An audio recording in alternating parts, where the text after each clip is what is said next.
अगर आपने अभी तक हमारा चैनल सब्सक्राइब नहीं किया तो अभी सब्सक्राइब करें और बेल आइकॉन को क्लिक करके हमारी लेटेस्ट वीडियोस के बारे में अपडेट जानें। अरे वो बहुत चाहिए रही है इतना दिन में इतना पैसा भइलू रे बहुत आ 9 महीना का चटनी चटलू चॉकलेट खइलू है बहुत अब हमार सारी बचल है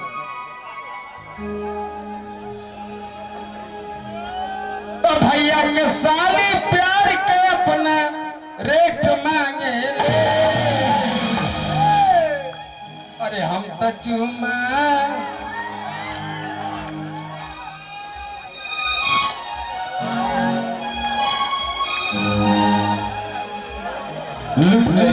ले ले कोनो बात नहीं।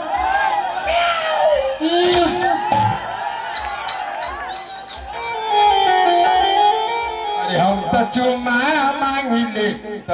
चकले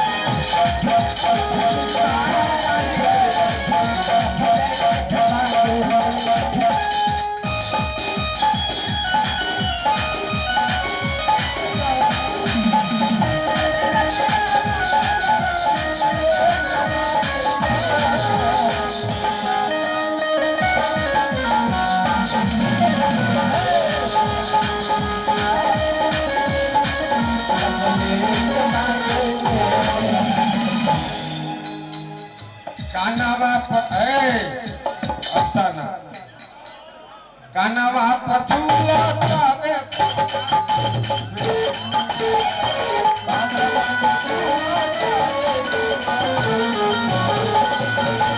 नाकावा पे झूला तावे सुंदर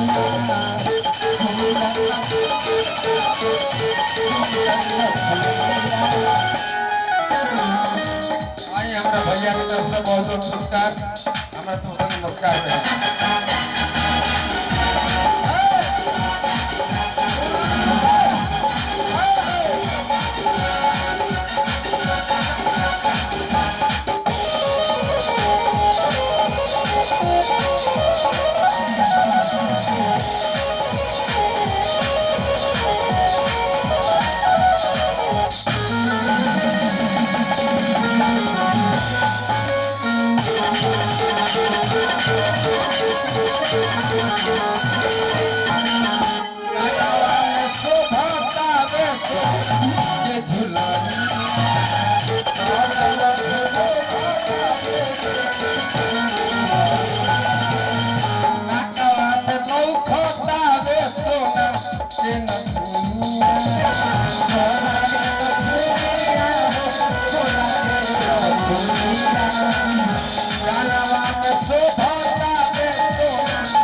बताई पैसा मिलल हमारा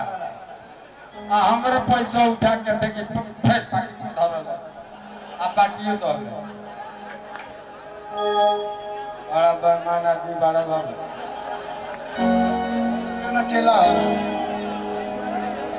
बना का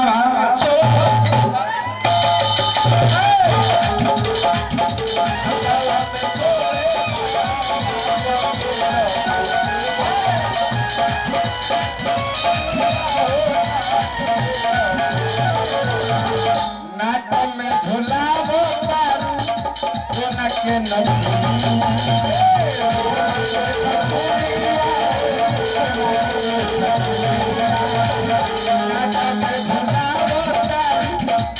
के न